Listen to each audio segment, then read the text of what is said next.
అలాగే 2వ స్థానంలో కుజుడు ఉన్నాడు కనుక దయచేసి అప్పులు ఇవ్వద్దు, అప్పులు తెచ్చుకోవద్దు.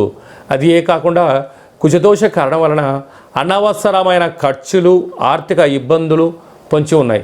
ఇలాంటి కాల సమయంలో మౌనం, ధ్యానం, ఏకాగ్రత, ప్రశాంత జీవన విధానంగా ఉండగలిగినట్లయితే మీరు మీ నోటి ద్వారా వచ్చేటువంటి ప్రతి మాట పలుకే బంగారమాయ అన్నట్లుగా అంత మౌనంగా ఉండగలగాలి. మనం చూస్తూ ఉంటాం, బయట కారు కానీ బైక్ కానీ అది రిపేర్కు రాబోతుందంటే వింత వింత శబ్దాలు వస్తూ ఉంటుంది.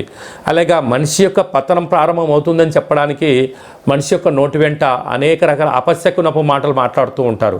అలాంటి వాటి వింటూ ఉంటారు. అదే నెగిటివిటీ. కనుక వృషభ రాశి వారు అలాంటి మాట్లాడకుండా ఉండడం, అలాంటి మాటలకు దూరంగా ఉన్నట్లయితే మనకు శ్రీరామ రక్ష అని చెప్పి గమనించాలి.